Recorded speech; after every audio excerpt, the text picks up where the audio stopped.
Salut la compagnie, c'est Jules Melon et aujourd'hui dans Impro Ciné Critique, je vais vous parler d'une nouveauté française sortie ce mercredi en salle et croyez-moi ça va être chargé parce qu'il y a beaucoup de choses à dire sur Les Rascals, la première réalisation en tant que long métrage, parce qu'il a fait des cours avant, de Jimmy Laporal-Trésor pour un brûlot qu'il a co-scénarisé avec Viractoon et Sébastien Birchler et réunissant au casting pour la majorité des jeunes actrices-acteurs qu'on n'a pas beaucoup vus avant. On va citer par exemple Jonathan Feltre et Missoum Slimani pour les principaux ennemis devenus amis très jeunes. Il y a Angelina Voret qui est l'antagoniste principal, aux côtés d'ailleurs de Victor Metelet, que lui on a vu dans Barbac récemment. C'est aussi la présence de Marvin Dubar, Tadeo Keufus, Jonathan Epp pour compléter la bande, ainsi que le plus jeune de tous, Émeric Mamillon, qui joue pas le petit frère mais le neveu. On va en parler. Tandis que parmi les adultes, nous avons quand même Guillaume Marquet qui joue un professeur de droit très ancré politiquement. Mais c'est parce que tout ceci est le propos du film. Nous avons donc ici clairement un métrage qui se déroule dans les années 80, 1984, très documenté, donc sur le papier réaliste, tournant autour de faits réels. Évidemment, il y a eu des choses qui ont été mises en fiction avec des moments plus épiques que ce que ça aurait été dans la réalité, hein, c'est du cinéma, mais le propos est là, et on va suivre en fait une bande, parce que Les Rascals, c'est l'un des rares films de bande, de gang récents en France, et même peut-être le premier que je vois du genre. On est au-delà en fait du traditionnel film de banlieue ici, on a presque un côté à l'américaine, mais qui se passe en France et qui traduit des choses qui se sont vraiment produites, puisqu'il y avait ces bandes-là dans les années 80, quelque chose qui a un petit peu été oublié peut-être. Bref, on a donc les Rascals, qui sont en fait des jeunes gens issus de l'immigration pour la plupart, réunis comme ça et qui vivent la belle vie en mode un peu rockabilly dans leurs costumes. Là aussi c'est étrange, années 80, mais c'est vrai, c'est comme ça aussi que les jeunes se retrouvaient à l'époque, avant l'arrivée du rap, du hip-hop d'ailleurs, c'est un petit peu l'avènement aussi dans ce film, on le sent. Et donc, voilà, ils vont draguer des filles, hein, c'est un peu en mode sexiste jeune homme comme ça qui se la pète, c'est les années 80. Mais en face, il y a aussi d'autres bandes, dont certaines très ancrées extrême droite, des skinheads, le GUD, bon. Et à un moment, il va y avoir un clash.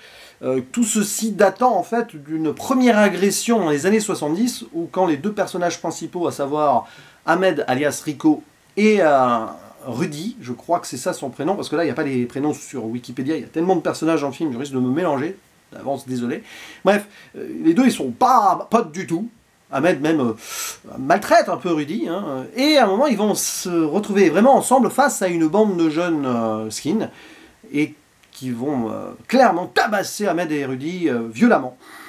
Et donc à partir de là, paf, ils vont devenir potes, et on les retrouve 7 ans après je crois, en mode ils ont 18 ans, et tout va bien, mais à un moment, Ahmed, qui se fait appeler Rico maintenant, il se fait passer pour un Italien, il va dans une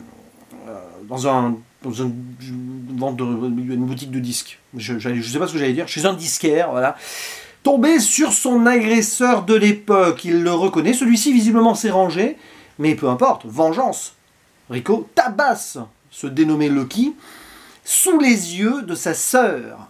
L'importance des regards dans le film. Et donc, celle-ci, j'ai oublié son prénom, parce qu'il y a beaucoup de prénoms, mais c'est pas grave, va vouloir se venger forcément, parce qu'elle a été traumatisée par le fait que son frère a été tabassé, qui finit à l'hôpital et tout. Bon, ce qu'elle ignore peut-être, justement, elle ne le sait pas, c'est que son frère avant a fait des grosses bêtises et a frappé, tabassé ces jeunes-là, alors qu'ils étaient enfants. Mais voilà, vous connaissez l'histoire, hein, la violence engendre la vengeance appelle la vengeance, et on va ici rentrer dans un cercle vicieux horrible, puisque ce film est quand même très dur, c'est une vraie tragédie, c'est un drame, il n'y a pas d'aspect comique à part des moments évidemment de discussion entre les jeunes, avec leur argot et tout, leurs petites péripéties, leurs frasques, mais on est quand même dans un contexte très difficile émotionnellement, et plus on avance dans le film, et plus ça va être flagrant. Tant et si bien qu'on ressort de là, assez plombé, assez bouleversé. C'est un film coup de poing. Alors c'est étrange, parce que samedi dernier, j'ai vu Les Survivants, qui était un autre film coup de poing, autrement avec peut-être le même message, mais pas passé de la même manière. Par exemple, je ne pense pas que le réalisateur des Survivants apprécierait peut-être l'approche ici du réalisateur des Rascals, et vice-versa. Mais il serait d'accord sur certains points, on va dire, sociétaux. Là, on se retrouve quand même, bon, déjà, une sorte de voyage dans le temps. Tu as l'impression d'avoir vraiment un film américain, à la Outsiders, par exemple, ou Rusty James, pour ne citer que ceci, qui va, bon, rien à voir avec Steak, hein, parce que je pense aux Shivers, dans le premier film long métrage de Quentin Dupieux. Non, là, on est vraiment ici ancré dans quelque chose d'assez dramatique, où comment la France était divisée dans les années 80, chez les jeunes, hein, ici présentés, avec évidemment ceux issus de l'immigration qui essayent de s'intégrer, mais c'est pas facile, donc ils se mettent en bande aussi entre eux, et en face, donc, des gens d'extrême droite, qui sont pas du tout tolérants avec les personnes venant d'ailleurs, et à un moment, ça va faire mal. Et alors, c'est un film nécessaire parce que on n'a pas beaucoup de métrages comme cela en France, c'est même très original, je trouve. Ça va très très loin, hein, vraiment l'aspect tragédie à la Shakespeare, mais très ancré dans la société française. Ça rappelle certains souvenirs peut-être, et ça a fait réfléchir encore de nos jours sur certaines choses, parce que l'histoire a tendance à se répéter, donc méfiance. Et à une époque où le Front National, c'est évoqué, commençait à faire ses premières percées avec les élections européennes, d'où le contexte 1984, et aussi l'Euro 84 qui est vaguement mentionné, mais on va se concentrer quand même sur le côté plus tragique et plus terre-à-terre. Enfin, plus politique. Et c'est un film très généreux, très sincère, qui va très loin, qui ose, et qui fait mal. Il y a beaucoup de violence, hein, âme sensible s'abstenir peut-être. C'est un premier long métrage, ça se sent, ça aurait mérité à certains moments d'être élagué, ou d'être plus développé sur certains personnages. Il y a beaucoup de protagonistes, et il y a des frustrations. On va se centrer volontairement sur le personnage de Rudy, qui est donc issu d'une famille antillaise, installée dans la région parisienne. Et d'ailleurs, on voit leur intimité. Alors ça, c'est parce que le réalisateur a voulu mettre un peu de lui, hein, biographiquement, dans cette histoire. Et donc, on voit sa mère qui lui parle en créole, etc. Il y a le neveu, parce que c'est le fils du frère qui est en prison, c'est un peu compliqué. Et à un moment, Rudy, c'est un peu le fils maudit, quoi. On le voit traîner et tout. La mère, elle ne peut plus le supporter, alors que le plus jeune, donc le neveu, son petit-fils à elle, si vous me suivez, lui, il est brillant, il va peut-être avoir une place à Henri IV, etc. Donc, Rudy, c'est compliqué pour lui quand même, hein, niveau intégration, même dans sa propre famille. Et on va se centrer sur lui. Évidemment, à un moment, des dilemmes et des choix vont devoir être faits quand son pote Rico va tabasser ce disquaire. Et c'est un peu l'engrenage. Et forcément, avec tous les potes autour, et puis à côté, on va faire le focus sur l'autre camp, donc la sœur extrême droite qui va traîner avec un gars du GUD, enfin c'est assez violent. Et on prend le temps d'humaniser ces gens-là, donc c'est là où c'est très différent du film Les Survivants, qui présentait les gens d'extrême droite comme des bêtes, comme des débiles.